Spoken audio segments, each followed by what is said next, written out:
Geeks everywhere, and welcome to the Epic Geeks podcast. This is episode number 19 for Sunday the 28th of September 2014, and welcome to our very special EGX episode, which is Indie Titles Rules. I'm your host Drakeass, and I have with me the ever lovely Thomas McIlroy. Hello, Tom. Hello. How are you doing today? I'm not too bad. I think I'm a little bit more awake than both of you. Maybe just a little bit. Just a little bit. I've matchstick on my eyes. Hand or eyes going on there. Hand or eyes going on, yes. But no, I'm doing well, thanks. I'm doing well. I think it goes without saying that I'm going to be a little bit of a backseat for this show, because you guys have lived quite a weekend, haven't you? We have, indeed, we have. And with this weekend, we've been at EGX. Myself and Sparky, who I'm going to introduce now. Hello, Sparky. Yeah, hey. I wasn't going to get an intro there. Well, I nearly decided not to, but you it was just fine. managed to tag it on the end there. You see, it was like a little filter in. It was fine. Yeah. Oh, and there's Sparky. You're a little more alive than us as well at the moment, Tom. I think we're gonna be heading down the drain soon with some convention fever from meeting all the wonderful audiences and players out there, and meeting all their illnesses and bugs as well at the same time. Holy cow. But yeah, EGX was awesome. Should we move on to some EGX news? Yes. So for those of you that aren't aware, EGX is a Eurogamer convention which was held in Earls Court over the last Thursday, Friday and Saturday, Sunday. Today was the last day. We were there on the Friday and the Saturday, myself and the lovely Sparky. And James. We met James on Friday as well. Yeah. He turned up out of the blue. He did. He tagged around with us all day. He had the hangover from wherever. James was there working with the sumo guys, and decided to hang around on the Friday with us, which is kind of cool. So the three of us got together and got some good footage for everybody. But we thought for our first we're going to have interviews and stuff like that going up on YouTube for the developers that we met over the weekend, and we've put stuff on the website as well. But we thought, as we are due to have our Epic Geeks podcast, we might as well dedicate it to EGX, and our first show on EGX is going to be dedicated to the indie titles that we've most liked over the weekend. Yes. And Tom, you can get involved because you have played some of these titles. Yes, 6 months ago, so it's very up to date. Yeah, but we can discuss what it was like 6 months ago, maybe what changes has been there and stuff. I can judge them about what's changed. Exactly. That'll be interesting. Exactly. If the life of gaming has told me anything, it's like I don't need to play games to judge them. I can do anything I want. Just hop on the forums and type away. Exactly. So Sparky, let's start with you then. Sure. What was your best memory from this weekend?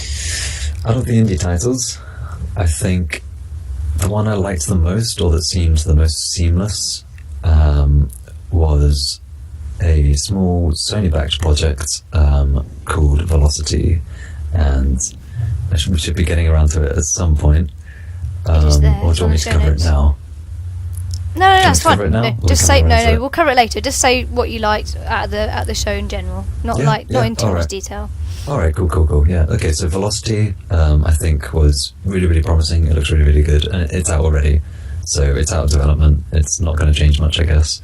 But it's like a really fast-paced platformer that differs between like a spaceship that you're moving through sort of upwards in sync with the screen speed, and then also a platformer of the main protagonist, like this woman that jumps around platforms with a this gun. woman. this woman, I don't know her name. That wasn't really explained too much. But yeah, and then other than that, I think Adventure Box looks promising. Mm-hmm. Maybe. I think they've come far, but I think they've still got a ways to go in order to differentiate themselves from other voxel-based titles that may be quite popular at the moment. Mm-hmm. Yeah, which we'll talk about a little bit later on. Yeah. And Tom, I know you obviously didn't come with us this time to EGX, but have you managed to sort of catch any of the developers' talks or seen anything that's coming out of EGX over the last few days? It has been inescapable, unfortunately. If you go on any website, it's all about EGX. If you weren't here at EGX, you weren't part of the world as far as gaming was concerned. But saying that, I didn't, not specifically developer sessions, but there was a lot coming out, especially with the mainstream titles. I'll be honest, the mainstream titles drowned out a lot to do with the indie stuff, so my current up-to-date news, as it were, isn't going to be much help in this show. But saying that, I did get a chance to sort of catch up on some of the games that I saw back at Res, and particularly things like Tiny Keep and well, there's a few. I'm trying to remember. There's another one. It's not one we're talking about today. Oh, it's not. We're talking about Velocity. I can't remember what it's called. Cloud Built. That's it. Oh yes. That's one I keep chasing up. But other than that, I think there's been a lot of good news about things like Alien Isolation that I think you guys are going to disagree with. Yeah, whatever. If you like hiding in cupboards, I love it. We'll discuss that when we get to the big names. But on that point, I personally think, I said this at Res as well, but having gone round playing all the big titles and the indie titles and sort of comparing the two, I enjoyed the indie titles more. I think me and Jake had this discussion, didn't we, over the weekend, where the AAA titles have got very kind of comfortable in their genres and what they're doing and what sells and what's become popular. They're just kind of rehashing the same stuff over and over and again, with the exception of a few like Evolve that are trying a few different things. But the indie titles are where kind of this new innovative game types are coming out. They're actually trying to bring out new ideas and change existing genres so that they can find their own little niche. So exactly. the more exciting stuff seems to be sort of coming out, don't you think, Jake? Yeah, exactly what you said. I can't really reiterate it any better. The AAA titles are AAA titles because they've been so successful before. And so if you're thinking about it from the marketing standpoint, the development standpoint, and all the investors they're going to have in those large companies and corporations, they're going to be pushing to just get the most successful titles and the most box sales. So all they're interested in is what worked before, what didn't, try to cut out as much of the what didn't, and do more of the what did work. And so what you end up with is a game that's just repeating its most successful points over and over and over. How many Call of Duty zombie modes have we had now? I've kind of lost track. And it's just getting more and more monotonous, and I'm hating it every single time. But like you said, the indie titles are the little guys on the field that want to try something new. They want to, they know they're not going to compete with the AAA titles. There's no indie titles out there that are doing a first-person shooter that's trying to compete with Call of Duty. It's not going to happen. So they're the ones filling out the niches. They're the ones trying new stuff, and for that, I kind of take my hats off to them and wish them the best. And Tom, what are your views on the sort of indie market at the moment? Not necessarily from Res, but just what's happening this year in particular. I think there's always, it goes without saying, a lot of people say that there's growing support for the indie, the whole indie community, as it were, and I think it is because there are too many examples, particularly recent titles, without naming names, where games made by big developers for lots of money have failed to reach out, and all that hype has been centered on the big guys who then just bail it off and say, we'll make a better game next time.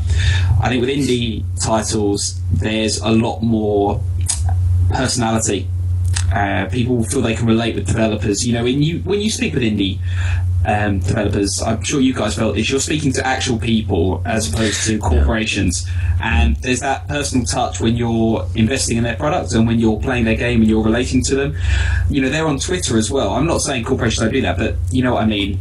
EA doesn't send out every one of its guys to talk to you individually as a customer and as a player, but you might take someone like Tiny Keep, where they're just really interested in what you've got to say. They're really interested in talking to you about the game and finding out what you like, what you don't like. So I think in general the whole indie scene is really improving, but mainly because it's so personal.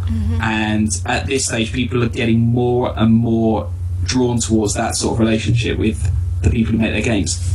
Exactly, and we'll probably talk about that as we sort of go through each game as well. But it definitely is a very personal experience, especially when you go along to the conventions and you meet the developers and like you said, get to actually discuss the game with them and talk to them face to face, as opposed to just having some person that they sent down Yeah. who they've never met before. Developers have never met them. They've just told them to go down and go and look after that store for a couple of days. You get the. You know, again, I'm not going to name names because it's not fair, but you'll go to these conventions and the big titles will have brand reps there, and you'll sit there and go, well, they'll come up to you and say, oh, you enjoying the game, what you like? And you say, oh, well, I like the game, but why did you put this feature in? They're like, oh, I don't really know anything. I represent the company, but I don't know that.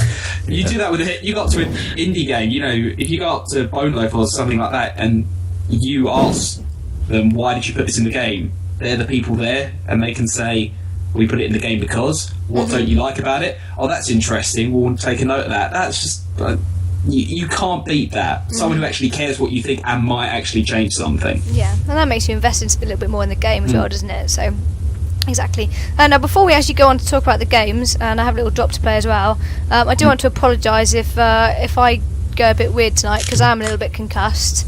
I had a little bit of an accident a couple of hours before this show involving that window, which I've now decided is an evil window. It's not open as much as it could be now. Don't look at me like that, Tom. It's completely the window's fault. It's not the window's fault. It's your fault. I had it open, like, if I opened it fully now, you can see it comes down a little bit further, and you may notice, or those of you that looked at the last podcast will know that I'm decorating at the moment, which is why it's all a little bit bland back there, and I have like tape everywhere. And I was cleaning that shelf back there, ready to get ready to paint, and I decided to walk backwards, and I smacked my head on the back of that window. And It's always the inanimate object's fault. nearly cried. Yeah. I was telling these guys before that before the podcast, I did clutch my head and go down to the floor like a football and start rolling about. I was in a lot of pain, and I have a bump on my head now. So it does hurt. I've taken painkillers, but if anything does happen, if I faint or I feel a bit dizzy, then that's why. And I'm gonna go. If you faint, it's going to be a very long stream. Yeah, because I won't be able to turn it off. That'll be able to be me down there somewhere. That's true. That'll be it. It'll be gone. Be gone. Female podcaster faints at desk. Yeah. Stream runs for 2 hours before anyone finds her. Yeah, you'd call the ambulance, wouldn't you, surely? Would you not? Oh, I don't know. You don't know I where I know live, what's though, do you? around. That's the trouble. Yeah. She's fainted at her desk. She's somewhere in Portsmouth. I don't know where. Maybe follow her IP address or something. Yeah. Jeez. We can manage something. Anyway, let's move on to talk about some games. Epic Geeks presents It's Time to Play. So the first indie title we're going to look at is a game that we did see at Res, and we did do a little feature on it. It's called Tiny Keep by Fee Games. Feedin is the developer, and we were very lucky enough to speak to Fee back in March at Birmingham, and this time as well. We got a great interview with him, so thank you very much, Fee, for your time. Now, Tiny Keep, I will put up here we are, a trailer at the same time in the background while we talk about this. To try and look a little bit professional. You see what we're talking about? Tiny Keep is a you're trying to embrace the role of a hopeless prisoner, basically held in a deep in a forgotten dungeon, who one day wakes up to find themselves mysteriously released. So you can imagine you're a prisoner. You wake up and all of a sudden you're not in a cage anymore. You can escape. Only problem is that there are a few things in your way on your way to escape. So the saviour is nowhere to be seen.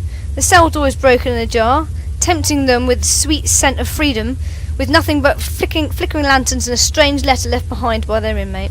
They must venture into the darkness and escape Tiny Keep. Lure monsters into traps, knock over fire torches, and set furniture alight and set prisoners free to help you on your way. Enemies will work together in groups to hunt you down, and some will flee from threats. You can also take advantage of monster rivalries and lead them against each other. Now, Jake, you managed to play Tiny Keep, didn't you? For a short while. It says there, it's really interesting how it says how you can knock over fire torches to set the enemies ablaze. And I tried this by accident, and I knocked over the torch as people were chasing me with bows and weapons and shields and big maces trying to destroy me. And I knock over this lantern and spill all over the floor that sets ablaze. And the only entity it set ablaze was me. I don't know if you remember this. I do. Yeah. Maybe you need to practice that a little bit. God, yeah. And Fee told me I managed to get through the whole first level without picking up a weapon, which I think there should be an achievement for that. Can we put that in? Fee, if you're listening, keep in an achievement called the Sparky, where you just go through the first level Sparky. being completely useless. It should be the Sparky achievement. It should be that you manage to set yourself on fire and go Set through the yourself whole on dungeon fire with without no picking a weapons. That's weapon. it. Don't You get can through call the the dungeon. achievement. You can call the achievement a spark of madness. It's where you set yourself on fire, or you could go with the Nice. just running the first level without a weapon. I That'd like be it. cool. I like it. So yeah, that was my experience at the first level, and then I got to the end of the second level and encountered the first boss. Yes, I have a boss now, James. Tom even. Yeah. There was no boss when you played. Was there no boss in No, there? there wasn't. No, they were Alright. tough enemies that I thought were bosses or mini bosses, but then I They got were told no. they were pretty there's- beastly. Yeah. What? Even just the normal mobs. Explain your level 2 boss that you encountered. My level 2 boss, right? So This sounds so I underwhelming. finally picked up a sword, and I was ready to take on some enemies. I was diving in and out of different rooms, and I learned what the sprint button was, and sort of running around corners and taking them on one by one, and running up on them and taking them from behind, which I had a load of fun with. And I came to a room, and Fee said, "All right, be ready. You know, the first boss is just about to break out, and he'll come after you." I was like, "Okay." So the first boss breaks out the room, and Fee tells me there's a little trap that you've, just been going through, which is like a big spinning bar Trap with of massive death. clubs on the end. And he's like, lead the boss through that and you'll take damage from this trap. And I was like, awesome. I'll lead him through, the boss will die, and I'll reap the rewards and move on. So I run around, I get hit a couple of times, but I'm still up and running. I'm using my shield to block some arrows coming from little mobs behind him. And the boss runs into the trap, he gets smacked by the bar, and then he goes, ouch, and then keeps running after me. I'm like, oh shit. Now I have nowhere to go. I was trapped in just one alley with like no escape, and he comes trudging down. I kind of block an attack and dodge to the right after taking a few hits to the face, and try to lead him through the trap again, but the trap was broken. It didn't work. Apparently when you Durability use a loss. trap, it has like some sort of durability. You can only use it a couple of times before it breaks. So I couldn't really use it again to take him down, and I just got outnumbered eventually, I think, didn't I? And just You got did. smacked around and Died died. a horrible death. Horrible death. That is what I like about Tiny Keep. From when we played it, they only had one level back at Res, but they've obviously got like 28 levels now altogether. But Yeah. it's the fact that you can use. Well, they've got these traps. Some of them are quite evil that damage yourself and also damage the enemies, so you can use them yourself. And also the intelligent AIs. The fact that they are intelligent, they don't just run around trying to hit you, basically. And you can use them against each other. You've got some enemies that like food, so you can kind of lure them to try and eat food. You've got other animals that don't Yeah. like each other, so if they meet each other, just start fighting each other, and you can kind of sneak around the back. So there is that kind of interesting dynamic sort of throughout the game, that once you learn how each of the enemies, kind of what their motivation is, then you can use that against them. So it's not just a kind of hack and slash and run as quick as you can through the dungeon to get out. There's a lot more to it.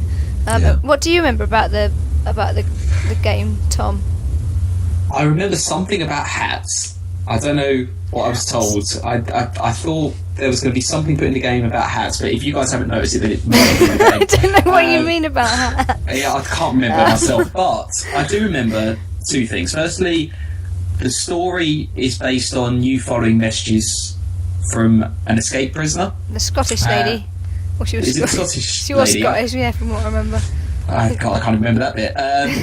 But how's that story going into other levels? And also, there was a sort of aspect to the game where you could free other prisoners, and some of them helped you, and some were just nuts, and they just went at anything that moved. So have they kept that going? And I guess really, how's the narrative and how's the allies system? I don't know how the narrative continues. I'd imagine she must be there throughout the levels, sort of giving you hints and tips, which is kind of the whole point of her being there, wasn't she? You can still release prisoners, from what I saw, but again, not having seen anything past level 2, I don't know how that Not bad. how that develops. I'll know tomorrow though, because the game's out tomorrow, and we'll see. You think very highly of yourself. If I get past level 2. Yeah, exactly. But no, you're right. It'll be interesting to see how that plays out throughout the whole game. Exactly. I can only imagine that it just gets harder and harder. Without taking anything away from your interview, what's the sort of scope for the game in the future? Is he looking to add levels, or are they looking to add levels, or From what is it going to be a second Tiny Keep 2? From what Fee says, this was been his baby for the last however many years he's been doing it. They got funding from Kickstarter last year, and his aim was to get it out this year by September. He's worked all hours under the sun to get the game out for September, and he's managed it. It's out tomorrow, and after tomorrow, that's it. He's going to go and have a holiday, is what he said. He's pulled it fine. Yeah, he's the only programmer for the whole game. He's done it all. He's done all the programming himself. He's also had help with the artwork and things like that and the sound, but he's done all the programming himself. So he's having a break from Tiny Keep, quite rightly. Yeah, bravo. And if you listen to the interview, you will hear that he has got another project that he's going to be starting in January, which involves the Oculus Rift. So keep your ears out for that. Controversial. So, yeah, indeed. So as far as I'm aware, you got your levels. It's there. It's done. But you never know. You never know what the future holds, I suppose, for Tiny Keep. So for those of you that are interested in Tiny Keep, the developer is Feedin, otherwise known as Fee Games, and you can find information about the game at tinykeep.com, or on Twitter, Fee PHI6, or on Facebook, Tiny Keep. And the game is launching tomorrow, which is Monday the 29th of September, on Steam, and it is £10.99 the price, with 33% off on release. So go and take a look at Tiny Keep. And the next game that we're going to be looking at is War for the Overworld by Subterranean Games. And before we go on at all, I'm just going to stand up and show you something. I know it's coming. Hang on, I have to move it down a bit. These visual podcasts, though. Yeah, for those of you watching on YouTube and Twitch and Hitbox, you will see the T-shirt that I just showed to the camera. Showing herself all over the camera. For those of you listening on the podcast, you're going to have to go and look back at Twitter to see what I just showed. It is a T-shirt that, as far as I'm aware, only 3 other people outside the company have. That might have changed today for other people. I had to get their hands on some. But that was a T-shirt that was well earned, I have to say, whilst I was at the War for the Old World stalls with the developer. Wouldn't you say, Sparky? No, I think you're a dirty sellout. Basically. Listen. Yieldy. What did I put on Twitter? Yieldy lanyard, stealer of London town. I have a lanyard.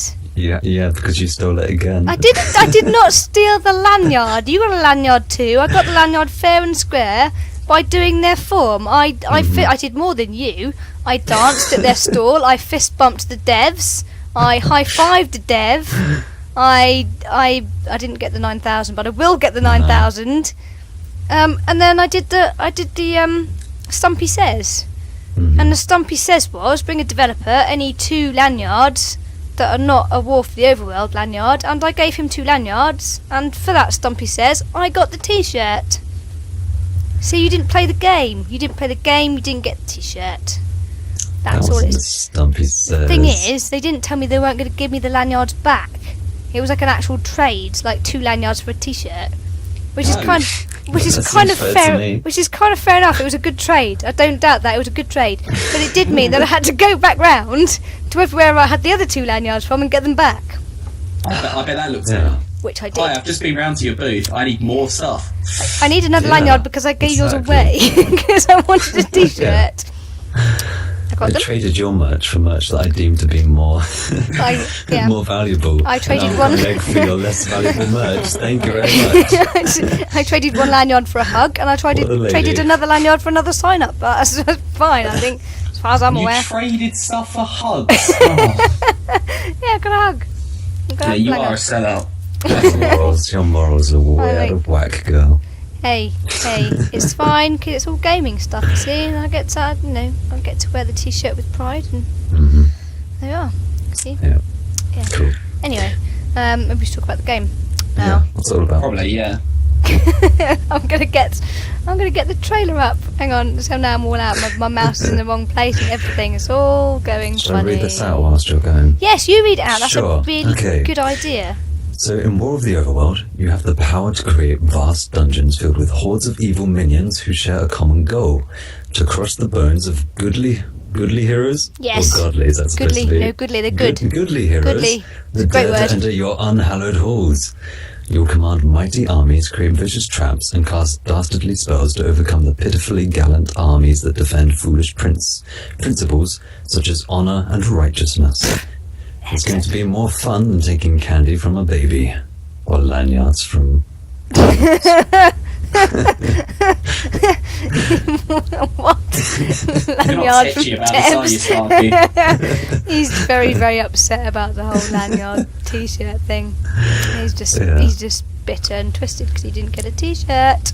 Yeah. So this game's kind of a follow-up from Dungeon Keeper. No, it's not officially. It's not a follow-up. Officially. Come on, it's along the same lines. I'm going to be honest. It's a much better game than Dungeon Keeper. Not the original, but I meant like the recent one. Whoa, careful what you're saying there. But it is. Yeah. It's not, yeah.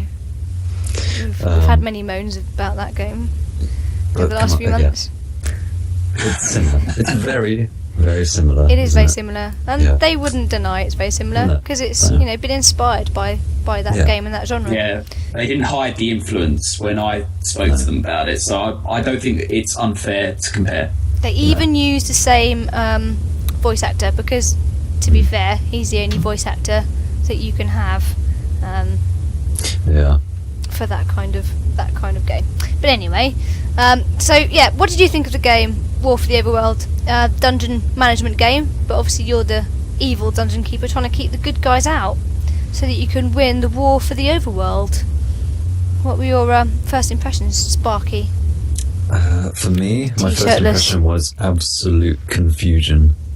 I had the option to do the tutorial, or the single player, or the survival mode. And the survival mode, as I gather, is a sort of work in progress, at least when we got hands on. And seeing as there was a Stumpy Says out that moment, or that whole day actually, wasn't it? Yes. To reach a score of 9,000 points in the survival mode. Yep. And I thought, awesome, I'll dive in the survival mode, because... Trying to win a t-shirt. Yeah, I want to win a t-shirt and get free goodies to bring back. So I dived straight into the survival mode and got my ass absolutely handed to me by piggies down the Pig. line. by a big piggy. I was digging away into some walls to start building some alchemy labs and start researching some cool stuff and see what sort of the mid to end game had to offer. And by the time I built this alchemy lab in the wall, I wasn't really paying attention to my lanes, which I guess was kind of important to some sort of extent. And I tapped back to my sort of core, my big bank in the centre, when the dev over my shoulder said, "Oh, what is he doing?" I was like, what am I doing? Oh, The Bigatron. yeah. Tabbed back to my big bank and all my gold reserves, and there was a piggy just eating away at it, and then it was game over, and I lost. I couldn't strike him down with lightning. Big of death. He was really hard to kill. He was huge. I did like a cast of lightning bolt on him, which I thought would finish him off, because I saw you killed like a couple of skeletons with it earlier in one shot, and took off like 10% of health. So yeah, watch out for the piggies if you play this game. It's a hard piggy to turn into bacon. Yeah, I'll give you that. They don't appreciate it much. No. I think they're veggies. That sounds like the sort of thing, Sparky, where if you had a t-shirt, they would have physically taken it off you. Yeah. Well, So I'd be thankful you didn't have a t-shirt that you were wearing at the time. It's funny you should say that. I entered the booth and walked out completely topless. It just went somewhere. I think someone nicked it off me. I didn't realise. It's kind of awkward. That didn't happen. Flexing those tiny muscles. just delusional. Delusional. And Tom, you got a chance to play Warfare Wars, did you? At Res? Or was it just me that played? The thing about You did. Res is I seemed to play everything after you, and by then you were keen to rush off somewhere else. Oh, So that's a bit unfair. I didn't really get as much out of it as I thought. Whatever. Accusing him of I everything. know, what is it tonight? It's like, Lanyards, Drake has steelers, bashing. sellouts. my And, to God. be honest, that's but And I'm the concussed one. Have a bit of sympathy. by your own error. But anyways, going off topic, I cannot remember much about the game, and thinking about it now, what I can remember is from what you were playing, Drakehouse. So what I will ask you guys is, as someone who can take the role of, effectively not having ever really heard of this game, because I can't remember much about it, why would I want to buy this game? Because it sounds like I remember it being a really cool idea, and I remember it having like a really cool the story behind the minions and the actual Overlord was pretty fun. But why should I buy this one? Sell it to me. Sell it to you. So the trouble is, I'm not a salesperson. But do you like Dungeon Keeper? Just very That's a to me loaded for question. comparing it. No, just an open question. Do you like that kind of dungeon management game? I thought it was alright. Yeah? Dungeon Keeper specifically. Yeah, no, I'd like. Did I you- like those sort of games? Did you not like the free-to-play, pay-to-win model that Dungeon Keeper were using? I did not like that. No, At all. it was kind of restricted. Have to wait 2 days before you can dig a block out, kind of idea. It's awful. It's awful. Exactly. Well, they haven't got that in this game. Sold. You Done. buy it, Okay. and then you can just dig. You're only kind of restricted by your resources. So, you need gold, you need mana, you need stuff like that, and you just build things in order to get it. And you build your defences to keep people out, and you build armies who are going to attack things. So it's just a simple dungeon management game with lots of neat ideas. They've got like trees. What's the word, Sparky? Trees? Trees. When you can. Oh, talent trees. Yeah, talent trees. Yeah, almost. Yeah, they're kind of like talent trees. It's got a skill tree, talent tree, sort of Alright. picking what sort of ways you want to play the game, what you want to go down. Like Yeah. you can either be like really proactive and like be casting spells and abilities yourself around the map to destroy the enemies, or you can be more sort of base orientated, like Defensive, building a sort of yeah. maze almost, and putting down sort of turrets and stuff and creatures and minions to fight for you.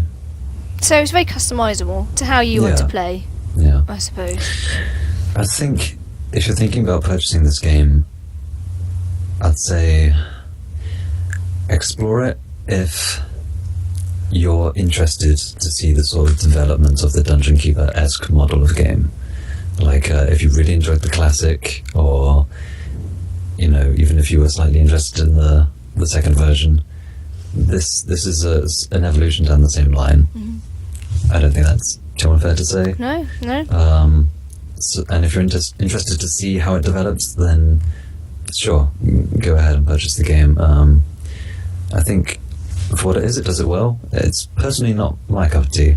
I prefer larger games, sort of big MOBAs, huge time sinks, and large endgame rewards. You're a MOBA and MMO person, aren't you? I'm a MOBA and MMO guy, yeah. So, not my cup of tea. I didn't really understand it. You should have done the tutorial. that was I should your have done the problem. tutorial, really. I'll probably have a more. I don't know. I think that's what I played the higher tutorial, and opinion. it helped Yeah. a lot. I think explains- it helped, yeah. It explains. Because I saw a lot of bars and a lot of numbers everywhere and toolbars, and it felt like I couldn't build much at the start. They And have- That's why I was putting down alchemy labs and stuff. They but have then it put a was lot already down. over. They have put a lot in the game since March. There's a lot going in. There's a lot to learn. So if you're the sort of person that likes to go and learn a game properly, sort of from the start, go through the tutorial and build up your knowledge of a game and really get into it, then it is my sort of game. I love that kind of game. So anything that involves building things, and I'm into. So I'm sold. I did buy, when we came back from Rezzed, I went and purchased the early access, and it is still available on Steam for early access. So if you're interested in going along and seeing how the game develops, you can go and get it now. And it's due for a final release. They're hoping for February 2015. Exact date to be confirmed. But you can go and get it now in its unfinished state on Steam. So go and take a look. And interesting, Subterranean Games, which we didn't mention before. The one thing that amazes me, see, we've got Feed in over at Feed Games, who's like the only programmer for an entire game. The size they're trying to keep is amazing. And then you've got Subterranean Games. This is why I love indie titles. For War for the Overworlds, who they don't have a little office that they all sit in, based in Brighton or New York or somewhere. They are spread out across the world. Like, they've got someone in America, they've got someone in Australia, they've got someone in Russia, they've got someone in Germany, they've got guys in the UK. They're everywhere. So they're building this massive game, because it is a big game still. There's a lot of work going into this game, and yet they can't just sit in an office and converse. They've got to use Skype, and they've got to sort out time differences and things like that, and sort of use special online tools to be able to communicate with each other through Q&A and stuff like that, which I just find amazing. And I think that's what is so good about the sort of age that we live in, the fact that we can do stuff like that. It's crazy. Anyway, that was War for the Overworlds, and thank you for the t-shirt, guys. We did have an interview as well with a couple of devs, Lee and Scott, I think. Hopefully I got their names right, otherwise I'll probably take the t-shirt back. So we managed to sit down and have an interview with them, which will be up in YouTube hopefully tonight or tomorrow. So take a look at that on our YouTube channel, which is Official Epic Geeks. And moving on to our next indie title. This one has been going around a lot. People are still talking about it. If you haven't heard about this game yet, where have you been for the last 6 months, quite frankly? It is Gang Beasts by Bone Loaf. And Tom or Jake, I don't care which one, maybe Tom. If you could read out that little bit while I sort the trailer out, that would be amazing. You give me something very short, which is great. Yeah. Gang Beasts is a silly local multiplayer party game with surly, gelatinous characters, brutal melee fight sequences, and absurdly hazardous environments. Need I say more? No, that's all you need to say. That's all you need to say. And if you look at the trailer, you will see Gang Beasts coming up. Now it has changed a little bit. I couldn't find a more up to date trailer or anything, but it is basically Domen.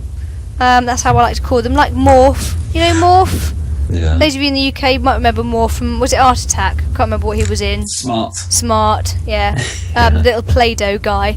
It's basically lots of them running around punching each other in the face and grabbing them, and this kind of ragdoll physics, which is just so fun when you put it in this environment. With hazards like big pits of fire and I don't know, what was that big? Oh, there you are.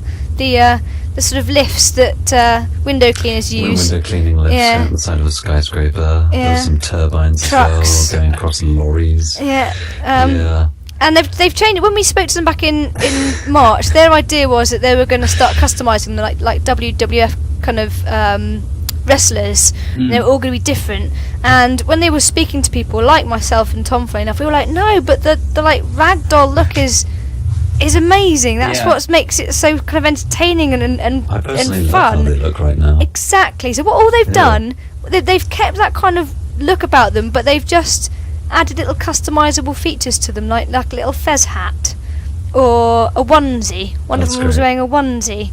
Oh, yeah, one of them looked like a chicken, didn't they? Yeah.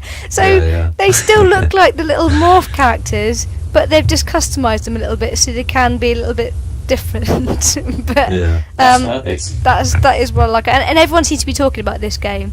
It's available now on Steam Early Access for $11.99 if anybody's interested, for local multiplayer at the moment, and I believe they're looking to bring it out on the Xbox as well at some point.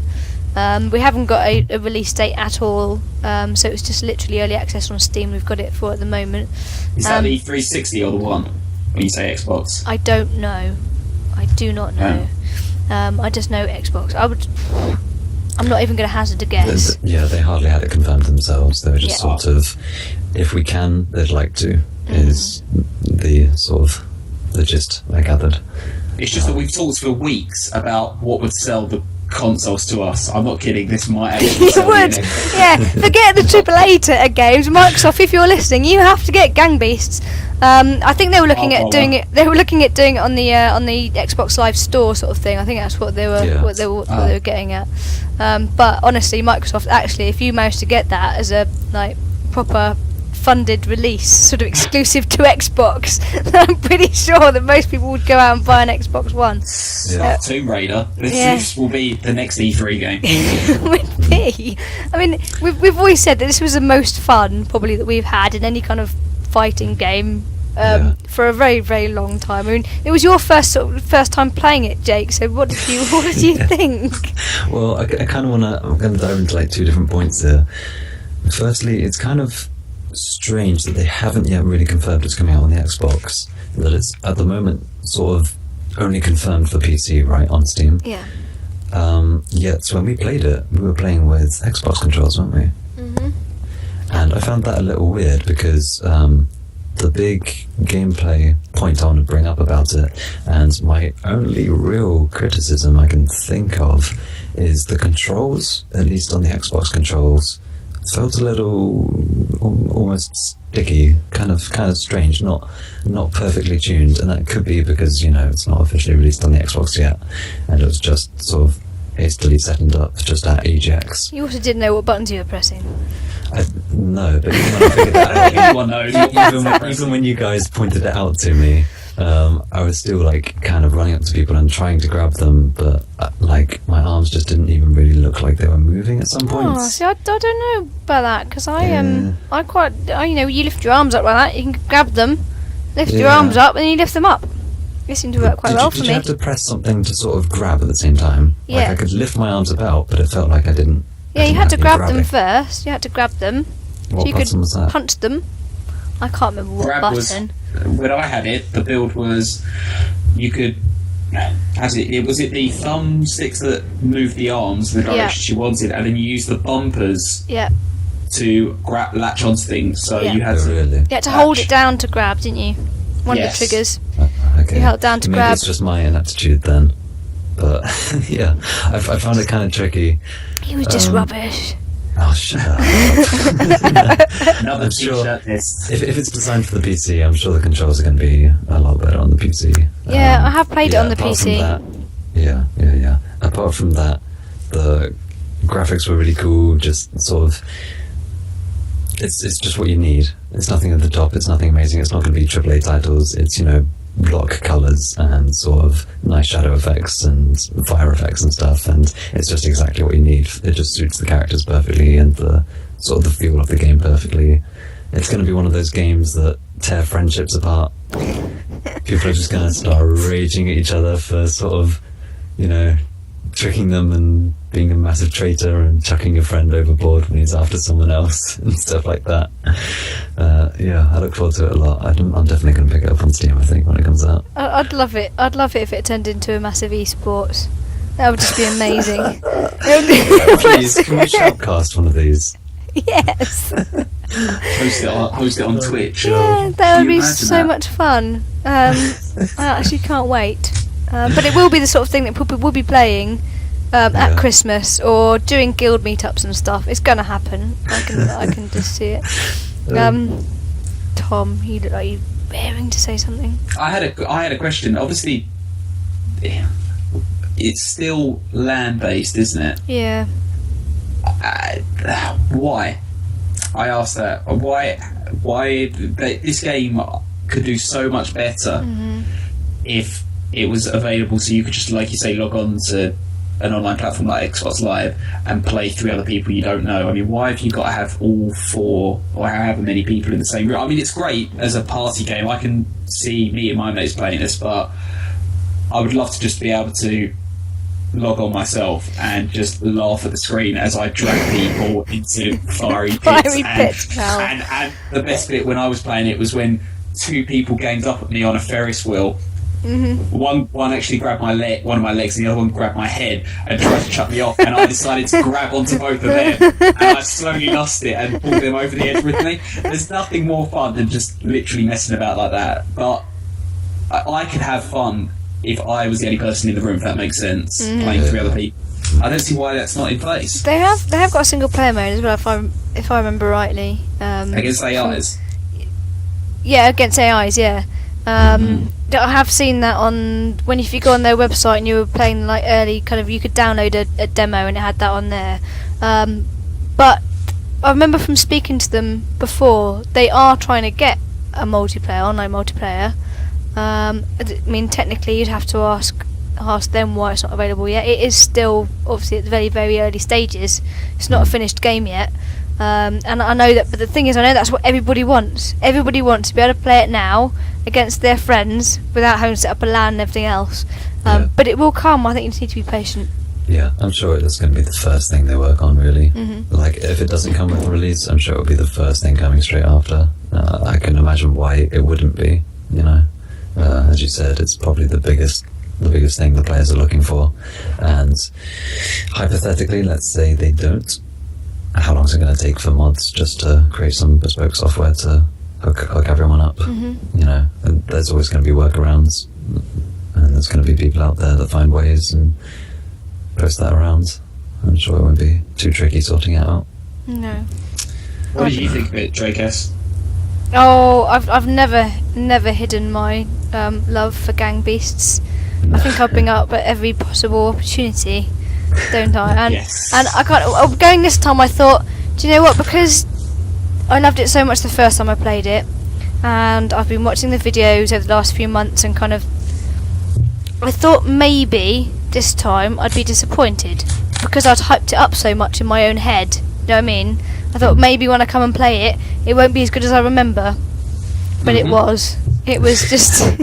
It was just so fun because it was me, James, one of the developers, one of the brothers, can't remember his name, I'm sorry, and some other random person. Me. Thanks. I'm the random person. I said you, didn't I?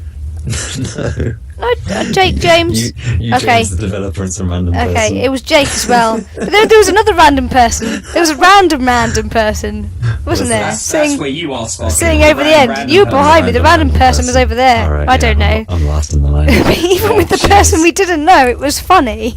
Like, everyone was like, "Why did you do that to me?" And at one point, I think James was grabbing onto my head and trying to drag me over a pit, and I managed to throw him over instead. And I was like, "He's meant to be my friend. Like, what's going on?" There was some cheerleading stuff going on at one point. Did you see? I don't know who it was, but someone grabbed someone's foot and held them up into the air, and then they stood up in the air and started reaching down and grabbing them.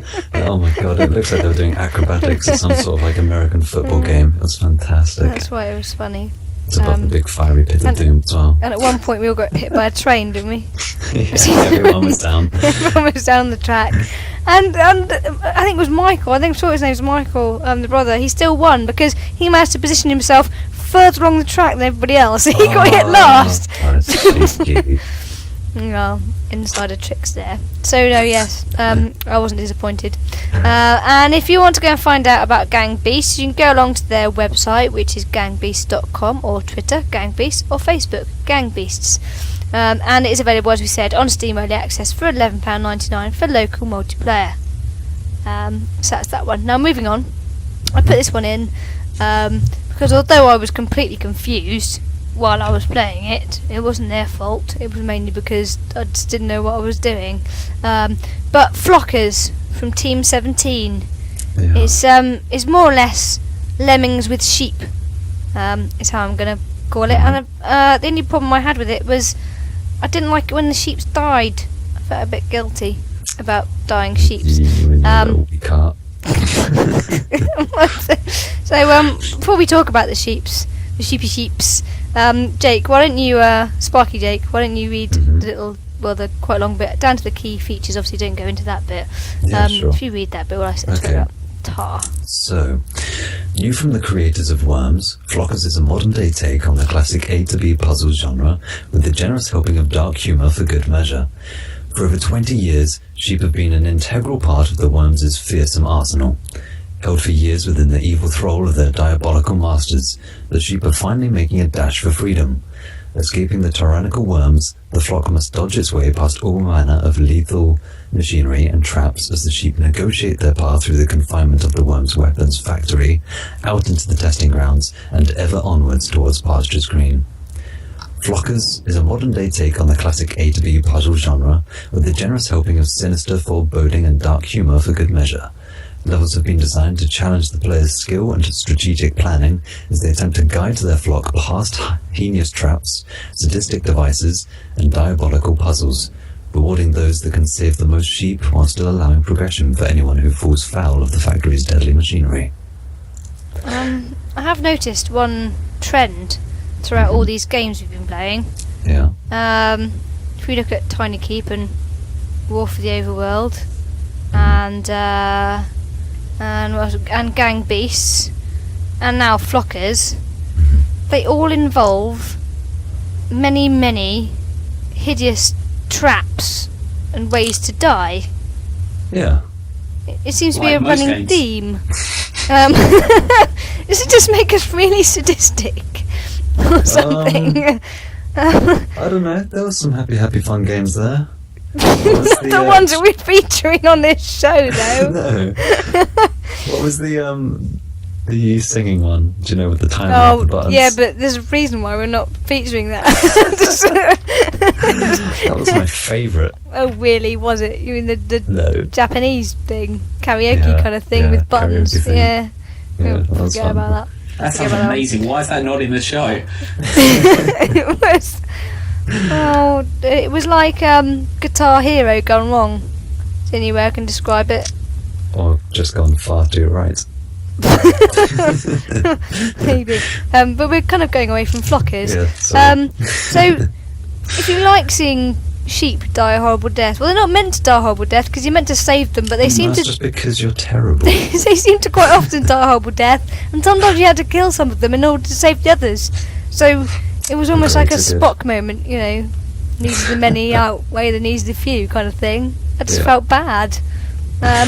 You didn't get to play it, Sparky, but you No, I did. was too busy recording you. You did I see got it. some nice footage of it. I Yeah. did see it. Yeah, there's like big hanging sort of axe heads and stuff, and sort of grinders and electric fences and all manner of evil torture devices. Poor sheep. Yeah, poor sheep, but you know, they've had worse. I'm sure. Who knows what the life of the sheep is like. Yeah, but it's up to you to save them, so... You say it's my fault. yeah, it's your fault. This is the Blame Kim podcast, remember? Oh, it's my fault for death of sheep now as well. Yeah, if you're an animal lover, this game could be for you if you're really good at it. The thing is, I did used to love Lemmings. Like, Lemmings was one of my favourite games on my old Game Boy. Yeah. And I think I had it on my grandma's like computer as well. Yeah. I'm Yeah, sure it there's a was. desktop version. There was a Yeah. desktop version, wasn't there? Yeah.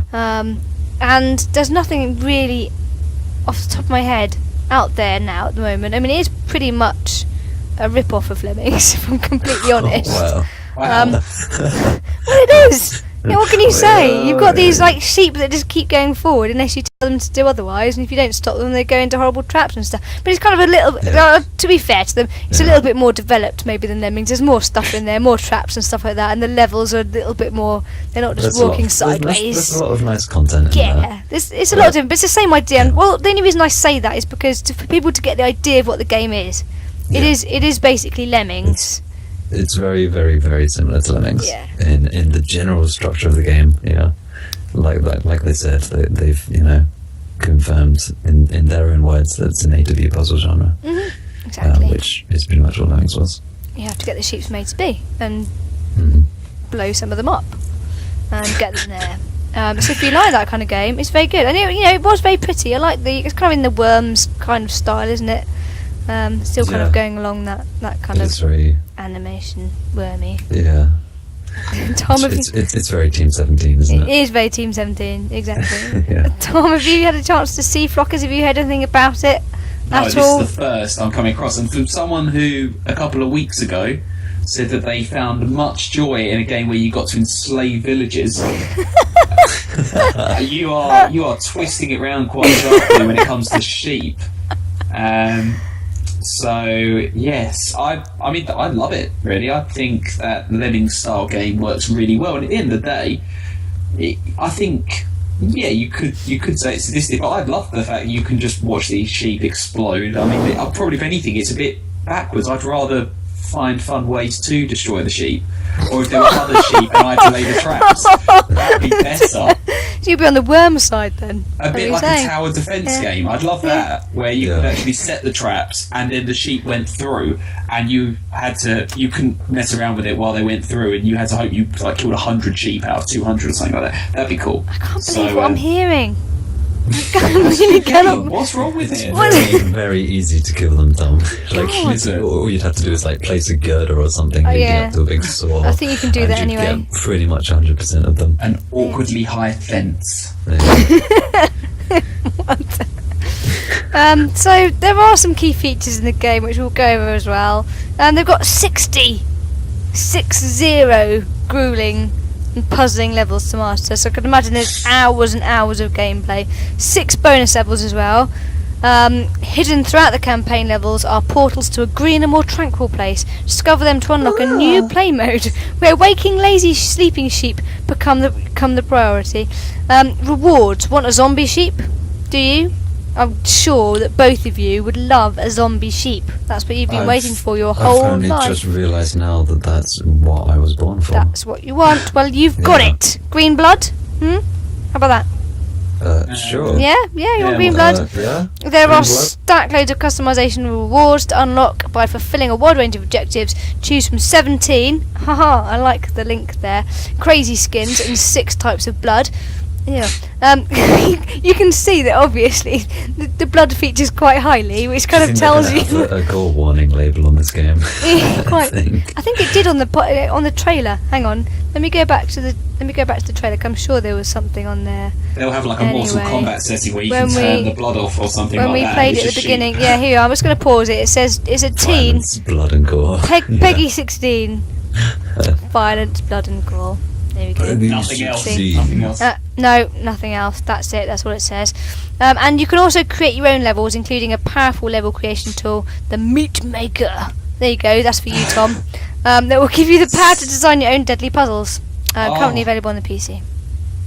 That's pretty cool. There's going to be some crazy maps coming out from fans. Yeah, that'd be cool. So there was a few more bits, but I'll just put yada yada there because it started getting into the less interesting stuff. So it is out now. It's out on September the 19th, $14.99 on Steam. So if you're ready to go and save the sheep, save them, Tom, not massacre them, you can go along to Steam now. You can find out more about the game at flockersgame.com, Twitter, Flockersgame, or Facebook, Flockersgame. So moving on then to Adventure Box.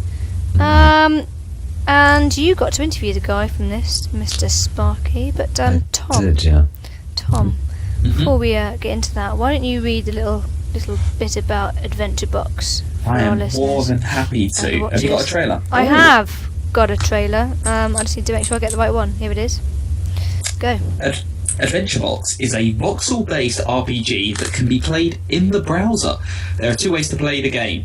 As an adventure maker, you can create worlds, design their terrain, seas and skies, and then fill them with villages, towns, people, and monsters to create stories and adventures. You can use portals to connect your worlds to other worlds created by adventure makers. As an adventure maker, you can create your own character and set off to explore the universe of worlds created by other players and by the Adventure Box team. You'll level up your character by defeating monsters, completing quests, and discovering hidden loot. Currently, the game is in closed alpha testing stage, but they're inviting new alpha testers each week, so if you'd like to sign up for a chance to get early access, submit your email address to them. Indeed. And Sparky, you managed to play the game a little bit and speak to the devs. What were your kind of first thoughts on Adventure Box? Well, of course, I think it needs to be addressed, even though we've been kind of already tearing apart developers today for comparing their games to other similar titles. The first thing any gamer's going to see when they look at Adventure Box is it's a voxel and it looks very similar to Minecraft. But yeah, we have to put that out there and we have to say that. Not to say they haven't developed more on it. And yeah, I said this at the start of the podcast, didn't I? How it looks like they've added a lot more already, and I'm impressed with what they have added. There's sort of not just the building in-game by placing down individual boxes, but there's this sort of jumping out, jumping back sort of way back into the distance, and you've got a top-down view, which is more like a sort of world editor approach almost to your building. You can place down like loads of predetermined sort of buildings already, like there were town halls and windmills in there, and you can sort of adjust the color schemes and stuff to sort of make, you know, large sort of sprawling landscapes in relatively quick time, which I thought was pretty impressive. It's sort of a pretty impressive feat to accomplish, you know, when the bigger games like Minecraft and stuff have had to have, you know, whole clients and outside modding developed to sort of get to that standard. And I like that they're trying to include a bit more MMO-esque features in there, like the leveling up and going out into the sort of wilderness almost to fight the monsters, and I think there were bosses as well, and little bits of dungeons here and there, wasn't there? Yeah, there was quests and things, wasn't there? Yeah, there's sort of quests and rewards and all that jazz, and sort of equipments, and it really sounds like they're sort of wanting to develop almost to get to an end game. What else was there? You could interact with your friends by sort of transporting to their worlds and stuff, a bit like we've seen in WildStar, going to people's houses. So yeah, a lot of already really impressive stuff that even many AAA titles are struggling to develop. But all that said and done, I don't want to hype it up too much. There's still a long way to go. It's very buggy still. There's sort of, you know, importing pieces. You have to make sure it lines up with the terrain, and that's often very difficult, and, you know, have chunks loading in and out of each other, and the movement isn't quite there yet, the first person stuff. So they've got a lot more to develop. I hope that they differentiate it enough to be successful, because I'd love for there to be a big voxel competitor for Minecraft. Yeah, that's pretty much all I have to say about it, I think. No, that's brilliant. And that was one of the questions. I think it was Rob O'Leary that you spoke to, wasn't it? The chief technical officer, and that was. I did remember you did ask that question about what makes them different to Minecraft, and he was really keen to emphasise the kind of RPG element, isn't it? It's not you're not just there building your world. No. There will be, you know, you will have your adventure and you'll go out and do things, and they're putting so it's not just a sandbox for people to go and do what they want. Some people love that, and that's fine. There's already a game doing that. You can go and play Minecraft, but if you want a bit more than that, if you want a game within a game as well, with the RPG elements, then that's kind of where they're going for with Adventure Box. And you haven't got to just sit there for hours creating your own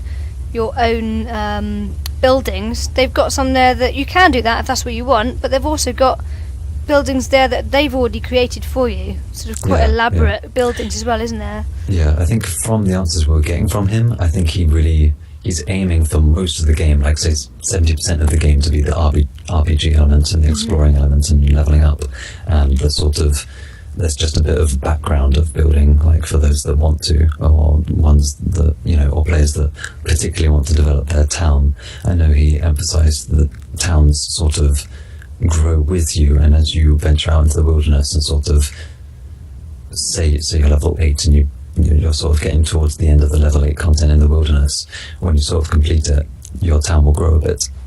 And so the boundaries of the walls are ever expanding into this harsher territory that you're conquering, and that sounds pretty cool. If he can deliver on all of this big hyping up that the game's sort of been releasing, then I think it might be a little bit promising. Yeah, I mean, like you said, they're in very, very early closed alpha at the moment, so they're sort of nowhere near the finished product. So they kind of know where they want to go, and they've kind of got this base to start on. But they've got a long way to go. And I think they were looking at beta release, if I remember correctly, in sort of early 2015. Was it February? I think he said around that kind of time. So at the moment, you can, if you are interested, you can submit your email address to adventurebox.com and for a chance to be in the technical alpha, which might be worth it if you're into that kind of game. Tom, is this something that interests you at all? I don't know if you're a Minecrafter or anything like that. It's the thing, I don't want to make that comparison, but you're right, Sparky, I can't help it. I'm watching some of that video, you would be easily forgiven for thinking, oh, this is Minecraft. But it's nice, obviously it's got some personal touches. I have never been into Minecraft, however, but I really do hope they do well, because although I don't really get to have an opinion because I don't play Minecraft or any of those games, I would love to see a little bit more done within that sort of voxel competition sector. Just something that Minecraft's great, absolutely great, but and this is going to sound crazy, it's a relatively unimaginative game considering what it is, what it could be. I mean, let's be honest, someone's just come along and played with it and done some things that Minecraft didn't really ever think to play with. Even creators, within Minecraft haven't really thought much about. So it just shows you how much that whole style of game is in need of some competition to get it rolling, because it's not really that interesting, I think, unless you've invested hours and hours and hours into it. Yeah, I don't think it's much secret that Notch was kind of like, okay, here's this game. If you could just build it for me and give me the monies, thank you. But, I mean, they did say as well that you haven't got to have it like if you want to play Minecraft with friends, you have to have a server and everything set up and invest in that. They were saying all you need is your web browser and you can give the link to friends. Which might cause some security issues. I don't know how they're going to get around that, but you can, just literally give your friends a link and they can come in and play in your world. So it makes it much easier. You can share one link with all your friends and create your own world within Adventure Box. So that makes it a little bit easier as well. So we'll see. I quite liked it. You can also find them on the Twitter at AdventureBox RPG. So that's that little gem there. And the last one that we're going to be looking at is Velocity 2X from Future Lab, which is available on the PS4 and the PS Vita. I haven't got the trailer up and running for this one, mainly because actually I could do. I have got one in the background. If Sparky, if you go for it, and I'll try and set one up in the background. Sure. Of this here. So, Velocity 2X, it says, engage the Quark Drive teleport to outsmart the enemy in race-tuned space combat. Then dock your ship, jump out, and run around on foot to infiltrate enemy bases. Once you've disabled internal defenses, jump back into the Quark jet and continue your mission. Velocity 2X takes the same approach to great gameplay design that made Velocity Ultra so much fun, and applies it to a puzzle platforming adventure too, making Velocity 2X twice the twitchy fun. Find out how Future Lab approached the design of Velocity 2X in this Candid Eurogamer Expo developer session, which you can find. I'm sure we'll shove the link in YouTube. Should have put that on there. So you really liked this game, didn't you? This was another one that we played at Res. But what were your kind of first thoughts of it? I liked it for what it was.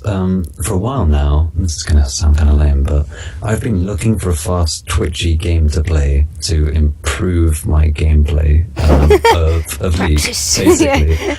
I need to get mechanically better at games, as you saw firsthand, Kim, at EGX. So I want a fast twitch, game where you have to think really fast and then act even faster, and this did definitely deliver on that. It was fast, it was fun, the graphics were nice. I don't know, like even the cutscenes, that was nice, sort of art splashes and narration. Actually saying that, I didn't hear any audio. There was no audio available, no headsets. So I'll be looking forward to seeing if they've got voice acting, because, that's a personal interest to me. And if that's good, then I don't know if I have much to criticize it about. I wish it was on PC or Xbox. It's like a Sony only release. It's PS4 and PS Vita, so that's probably the biggest negative point. Is it's if you want to play Sony Velocity, got limits on it. yeah, exactly. If you want to play Velocity, And you have Sparky to doesn't fork out. have any Sony products. I don't have any Sony products, so I'm going to be sad. Oh, Oh, I have to go and get yourself a Vita now, so you can play it. jeez, I'm a student. I'm a broke student. I Give me a break. you've got even less money now because you had to rebuy your train ticket yesterday. Oh God, We won't talk about that. From what I remember from Res, there was audio with What? voice acting. Where? Not when you played it. When I played Oh, it, right. there when was. you played it Yeah. in Birmingham. Yeah. Oh, okay. So there will be. It's a bit of a shame they didn't have headsets though. No, I don't know why. It was a bit weird. I'm not surprised there were some equipment issues. I had heard on some Twitter feeds that I can't remember which games, but some things were failing all across. So not to make it sound like it was some sort of massive technical glitch across EGX, but naturally the machines are running for so long, and you just forget things. You leave them in the hotel. Things break. People try and walk away from screens with their headsets still on. That could happen. I think Kim dropped about 5 controllers. I did. Yeah. Well, that's Yeah. because there was that was in all the Sony stands, wasn't it? They had the controllers were kind of attached to this mechanical arm thing. Yeah, so Well, she's just trying to rip them out. He tried to put Just it back on tugging the. them. He tried to put it back on the latch, and they all seem to kind of come off again. I don't know. They're not freebies as well. No. Let go. I did try and win a PS4 though. Mm. So That would have been such a Good joke luck on if that. you'd won that. I would have been so annoyed. you would have laughed as well because I was only wanted to win it so I could sell it and get an Xbox One, which is, you know. See, you're a sellout. You're a goddamn filthy sellout. That'd be so awful. I didn't have enough time. Well, the thing is, you only had to get 5 stamps in the PS4 stand, and you had to get, what was it, 9 stamps or something silly in the Xbox stand to try and win an Xbox. So there were so many people in the Xbox stand, and that's not going to happen. So we just went and did Sony instead. Yeah. Didn't know what I was doing because controllers are all kind of weird, aren't they? If you played PS4, I don't. What did you think about the game, though? The game. It's. Yeah, the thing we're talking about. Oh yeah, I forgot about that. I was moving on to something completely different. God. It's Sorry, I jumped back. it's a fun platformer and it's very very fast. So Yeah. you know, it is what it says on the tin. Really, if you like fast action platformers, then you're gonna like it. There are lots of them about. Some of them really good, some of them really bad. This is a really good one. Sold. Awesome. Sorted. That's Sorted. it. Covered. Covered. That's what I can say. I didn't play it this time. I watched Jake play it. I played it back in Birmingham, and I watched Sparky Yeah, play it I this was time. rocking it, wasn't I? You were very good, yeah. Yeah. Although the little kid sitting next to you, I was sitting there chatting to the one of the community managers who's in Brighton, just down the road, and we were talking about the fact that the little kid who was sitting next to you, who was about 8 probably, was absolutely amazing. He was like getting all Really? gold, yeah. And they said that's what they were most pleased about. Like the development team throughout EGX, they were noticing that the people they had sitting in front of them were a complete mix of ages and sexes, and they had kids there from, like I said, 7, 8, 9 up to grown adults who were sitting there really, really enjoying the game. The controls were nice. And the controls were nice, exactly. And some of the adults were saying were a bit too heavy on the controls, so they were having a harder time, whereas the kids were picking up with the little delicate thumbs and were actually having a much easier time with it, and kind of like, because they were being much more sort of subtle with what they were doing. So from that point of view, it's going to be a big hit because anyone can pick it up and play it. Not to say it's easy because it's not, but I just mean because of the way the controls are and how fun it is. Like, he was saying that there was a girl that came and sat down on one of the Vita versions, and she was sitting there playing it. She was sitting there for about 10 minutes, kind of going, "Oh, what's this? I don't know." And then she could pick the headphones up. So there were headphones there. It might not be on your terminal, but there were headphones. She picked up the headphones, put it on, sat there. An hour and 15 minutes later, she'd gone through their whole demo. 19 levels. Nice. So that kind of 19 Whoa. for the 19, so sorry. that kind of tells you. I think any developer would be happy with that. If someone, even if it's just one person, sits down and gets that invested in a game while they're at a convention to sit there and play the whole demo, then you're onto a winner, aren't you? Really? It's always interesting when you see that at conventions. I remember at Res, what was Murdered Soul Suspects when we were there, and there were these 2 or 3 different gamers who must have been on that game for literally about 4 or 5 hours. They had sat down and gone, I'm not going to buy the game, I'm going to complete it at this convention so I don't have to buy it. And you just sit and think, what are you doing? But I guess if you enjoy a game as well that much, why shouldn't you push it through its paces? That's what they're also trying to say. They should try to let testing everyone at the convention have a go. Yeah, that's why. That would be nice. Don't be an ass. Let other people try. Don't be that guy. Yeah, it wasn't nice. It wasn't nice. Yeah, but then you got to think, well, that's maybe where the people running the stall should have kind of stepped in and gone, hey, maybe you've been on a bit too long. But if there's no queue, I suppose they don't have to worry about it, because they weren't in one of the big... I don't know why they didn't have one of the bigger... they had 4 screens, didn't they? The Metro game. Yeah, do you remember? There was just no one at the stall. At the very end. Free for all. Love it. Love it when there's no order. Do you remember? We No. were walking around sort of underground. It was nuclear fallout, and we're talking to people in like old subway. Oh God, yeah, that one. Sorry. Yeah. Sorry, Any I'm going way off tracks, any religious people out there? No, you're right. I can't remember what it was called, but it was. Look, all developers out there. This also goes to the creators of Alien Isolation, which I know isn't in this, but we'll talk about it in another podcast. If you're going to take a version of your game, a demo, to a convention for people to play in a short space of time, please put something interesting there, please. And then when you've got that product, the interesting product, please make sure you stay on the stall, so that if someone starts playing it at the wrong point, or gets stuck, you're there to kind of go, yeah, maybe you want to do this, so that you don't sit there for hours. Like literally, me and Sparky sat down at this stall, and we were in this marketplace, weren't we? And we were kind of wandering around, going, okay, well, we can talk, we can buy things, but we haven't got any money to buy anything, so that's a bit pointless. We can't talk to anybody. Where are we meant to go? There's no kind of story here. What's happening? Well, it turned out we had to restart the game, go back to the beginning, which then also had the walkthrough, which wasn't particularly that interesting. You were just shooting rats, what I remember, and had limited ammo, so then you run out of ammo and just got killed by the rats. You were swinging a clipboard at them. At one point I was going to face clipboard, going to run out of ammo on my gun. There was no melee attacks. I was getting really annoyed, but there wasn't anybody on that stall anywhere. I was like, there needed to be someone there to kind of that would have saved me 5 minutes of walking around. Well, it wasn't just me, it was you, so, you know. Yeah, it was everyone, really.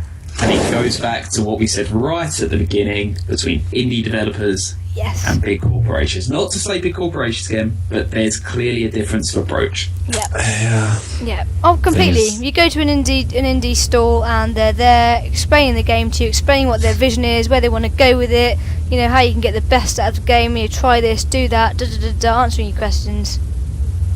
Can't really fault them. So that's it. Is there anything else you want to kind of cover about the indie titles in particular? Do you think, and I'll throw this out as my last question, do you think indie titles stood out well at EGX London? EGX London is the biggest games convention in the UK. Back up where I live now in Leeds, people were talking about it and saying, oh, I've been to EGX Glasgow, are you going to be at EGX London? Everyone who knew about it wanted to be there. Did indie titles stand out?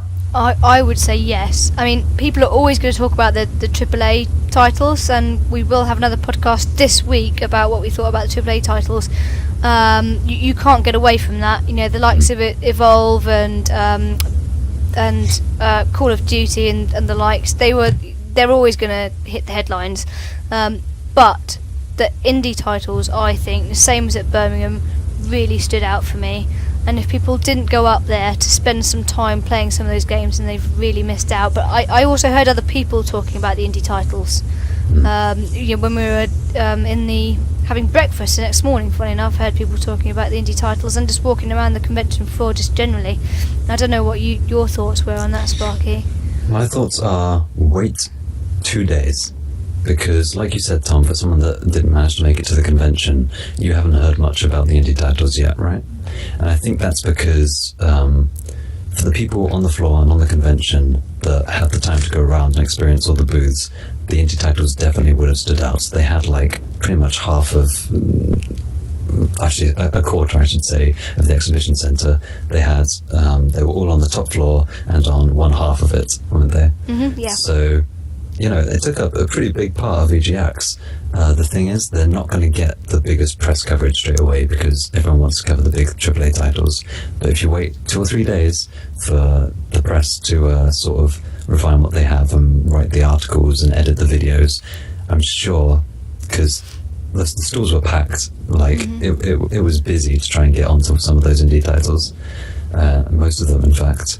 And I'm sure there'll be plenty of media released all about the indie titles soon, very soon. I mean, that's one reason why we decided to cover the indie titles first, because we were so impressed by it, and the fact that we thought, well, everyone else to be covering AAA stuff, you know, what's the point of rehashing what they're saying? We might as well just go straight for the good guys.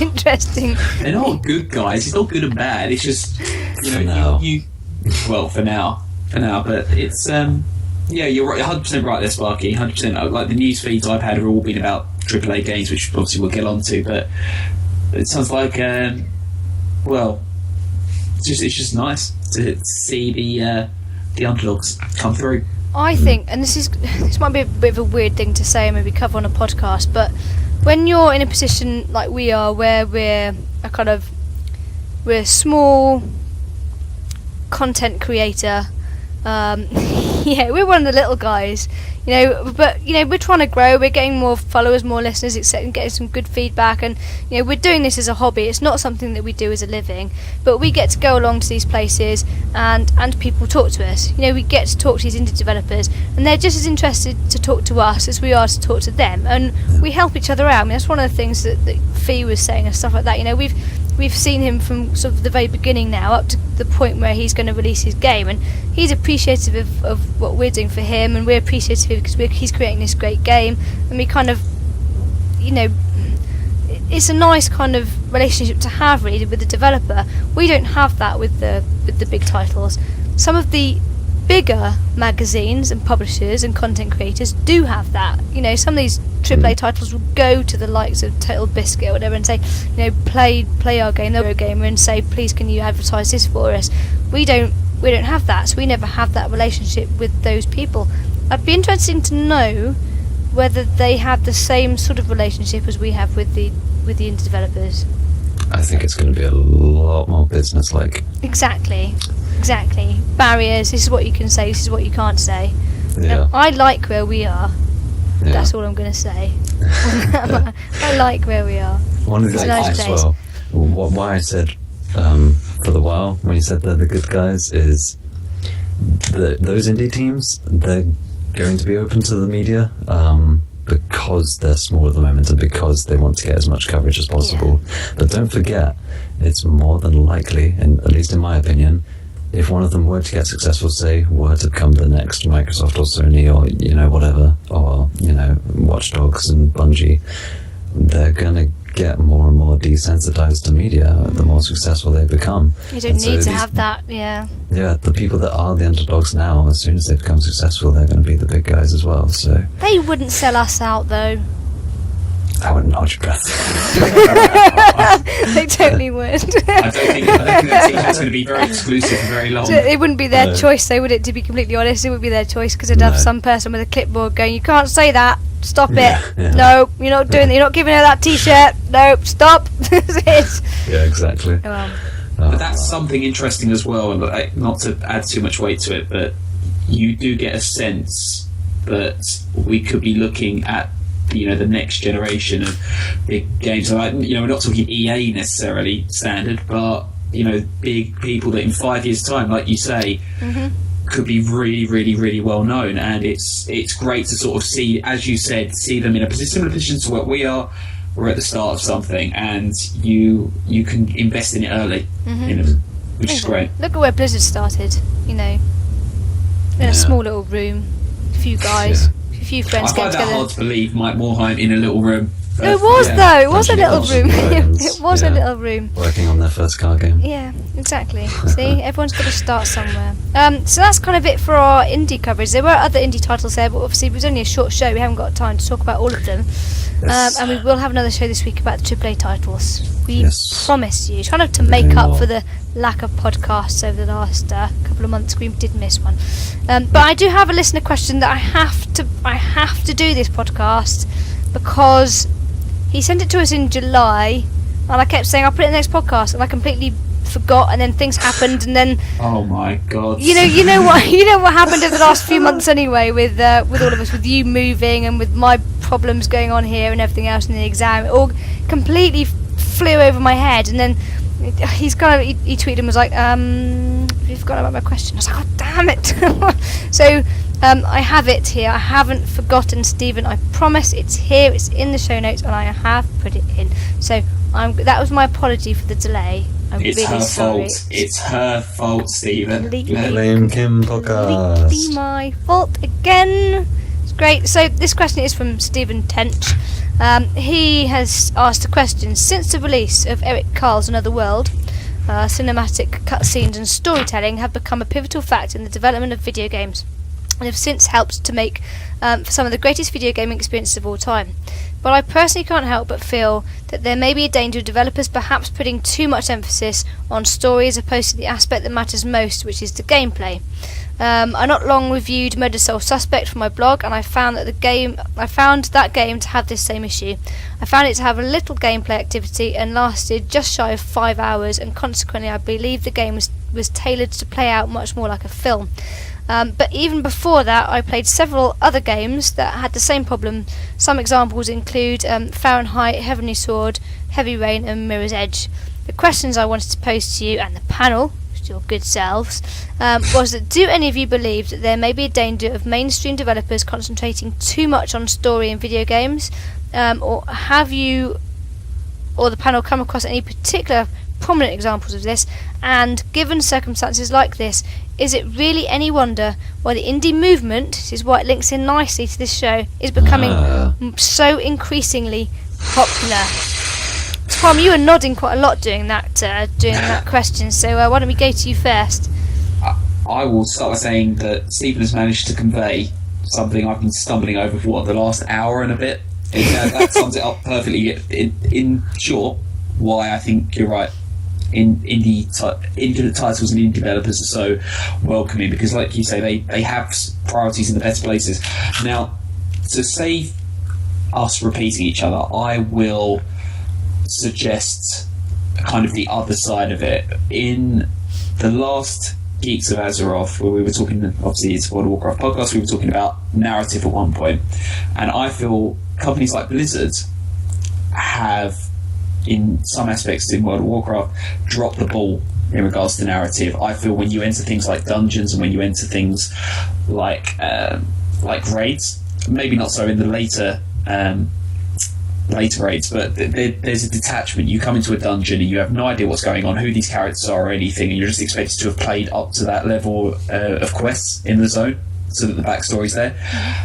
They started doing things for the new expansion for Warlords of Draenor, where they've had these Lords of War story segments that have been sort of making the leap, between expansions, which effectively up until now has been filled in by novels. Now, that's an example, I feel, of where big companies have focused very much on gameplay, have had fantastic stories, don't get me wrong, but have had those stories in elements that are generally inaccessible. We said, like quest logs and novels, things that you're generally not going to pick up.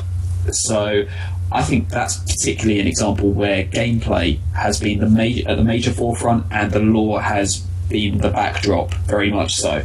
However, I totally agree with the Mirror's Edge reference. I think you do get into situations with many high level games, AAA titles, where not only does it feel like you're playing a movie, but when I actually sat down with, not personally, but when I sat down at the BAFTA event, and the developers of Murder Soul Suspect were there, they were talking, the huge pivotal element of their talk was in narrative.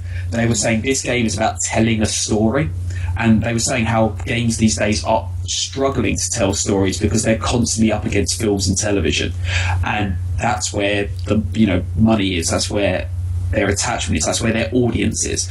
So I think you're 100% right, Stephen. I think it's an aspect of the industry at the moment is that people are more interested in telling stories, because stories, unlike gameplay, can be judged differently.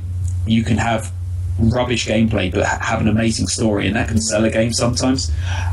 But not to say that's the only aspect. I think, generally speaking, there are a lot of developers now who are much more interested in that side of things, and they're much more interested in telling that story than they are. Let me just repeat myself. They're much more interested in telling that story and having you experience that through a gameplay, rather than having you experience gameplay and having a story as part of that. So, yeah, I think you're 100% right, but it bends both ways. I think, sorry Sparky, just jump in a bit beforehand. I like story. I think the story is very important in any game, but I think it's what Stephen's coming down to is how that story is told. Like, you can sit through some games, like the ones that he's put, like Murder Soul Suspect, and you can sit there for sometimes like 5 minutes watching a cinematic, and you're sitting there going, can I just play the game, please? Like, I'm not experiencing that story. I'm watching the character I'm playing going through it. That's not me. Now, if we go on to something else like Halo, for example, I know there are some cinematics in Halo, but they tend to be a little bit shorter. I feel like I'm playing that story, and I'm playing it through the eyes of the Master Chief, and you kind of feel that attachment to it. And when you get a game like that where you can get attached to the story and feel like you're playing the story, then that's when it works. But at the moment, yeah, some developers are going down this route of, we're kind of doing a movie and you're playing little bits in between the movie, but when you're actually playing those little bits, there's no storyline in it. You're just wandering around, clicking things and doing stuff, and then you go to a cutscene. So I think it comes down to how it's implemented within the game, and some developers are maybe going down the wrong route with it. Yeah, curse you for jumping in, because you stole the words right out of my mouth. I was going to bring up Halo, because, okay, this is what I'm going to say. I'm going to say you're like 60% right, Stephen, but 40% wrong. The question you asked was, do you believe that there may be a danger of mainstream developers concentrating too much on story in video games? No. Never. You cannot concentrate too much on story. What you can concentrate too much on is cinematics, and you really need to be careful separating those. You can tell a game through cinematics, but you're going to bore the gamer mindless. I was going to bring up Halo because it does a fantastic job of telling the story through the game. You're going through the level, you zone into the level when you start going through and headshotting the little grunts and whatever, and meeting the elites, whilst Cortana's talking in your ear and explaining why the plot's important, what your aim is, and what's in your way. So, never try and, at least in my opinion, slack a game off because it's concentrating too much on story. I don't think you can ever do that. They just need to be really delicate with how they tell it, and that's exactly what Kim said. Yeah. But if I can add something, if you're weighing up the balance, there's two ways to make a game, and it's a bit like imagining if you're going for a scenic drive in a car, and stick with me on this one because I should hopefully say it. There's two ways to do it. You can either have the person who knows about the surroundings telling you the story from the passenger seat, so that you're in control and you're going about, and like you say, Sparky, someone is telling you, like Cortana, this is this. The other side of it, which I think perhaps, maybe I've got it wrong, Stephen's saying, perhaps games are tending towards too much of this structure, is where the guy who knows everything sits in the passenger seat and you're sitting there going, right, this looks cool, but can I go over here? Oh no, wait, you're going over there. And there's the balance. And then, like you say, every now and again they stop the car, they bring out a map, and you're going through a 5-minute cinematic and you're not doing anything. Nothing's being told and you're not driving. And so I think what we'd like to see is we'd like to at least feel like we're driving the game, and that we have the controls, and that we're experiencing something and being told about it, and being informed about it, rather than literally being strapped in and taken for a ride that we might not like all the places. But I can't really add anything to I think you've said it exactly there. In this hypothetical car, when they get that cinematic out, all you can think is, you want to be the sat-nav. Turn it around when possible. Exactly. You want to get out of there, man. Tuck and roll. I mean, on that, sometimes I have had... Can you have a good game that's got really good gameplay and no story? I mean, I guess you can, can't you? Tetris. Some of these games, the what was it? Not Velocity. What was it? Flockers. Well, I don't think that's a story, does it? Well, kind of. You're trying to shoot. Gang Beast hasn't. What's the story there? Chuck your friends in a fire pit of doom. But the gameplay is superb. Yeah, so there you are. You can have a really good game with really good gameplay, but doesn't necessarily need a story. Just needs a structure. But if you're going to have a story in a game, you have to do it right. It has to be able to link with the gameplay and not just sell it or tell it by telling us. If that makes sense. Because I might as well watch a movie. Not a movie to get that experience, and I want to play a game. The story needs to run with the gameplay. Yeah. Not block it in front. Exactly. Yeah. So that's it. So we've done it, Stephen. It may have taken a few months, but we got there. And if anybody's interested, you did mention his blog in the question. He is the Scouse Gamer. He can be found on Twitter at Tenchi88, and his blog is scousegamer88.wordpress.com. And he does have some very interesting articles up on there, so well worth going and have a look. And thank you for the questions, Stephen. If anybody has any questions for us, please feel free to send them through to us, either on the Twitter, which is epic_geeks, or on the email, which is epicgeekspodcast@gmail.com. So that is it. I'm going to get the outro music in. 2 secs.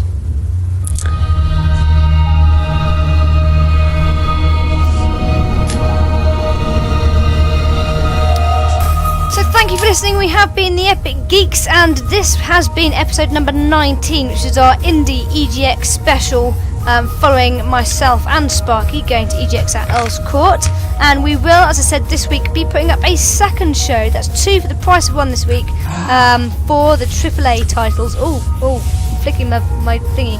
I'd like to do the shout outs. Thanks to Edward Bryant, for the musician responsible for our outro music. Intro music even. He can be found at Andrin_ on Twitter, or on YouTube, Andoran Music. And also thank you for Coltrane for providing the voiceover for the podcast. He can be found on Twitter at @the_Coltrane.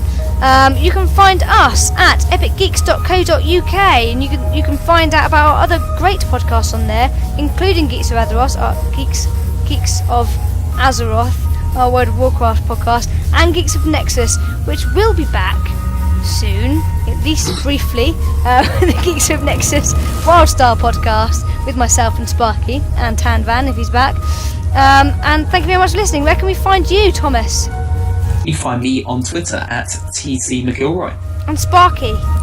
You can find me on Twitter at EpicDarkSparky. And you can find me at Dracast on Twitter. We are also on YouTube, Official Epic Geeks. We are on Hitbox and Twitch.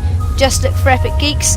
And that has been us. Thank you very much. I really need to work on these outros, because I kind of feel like they're all written down fine, and when I come to do it, it just all goes to pot. I think it's because I've been talking too much throughout the show.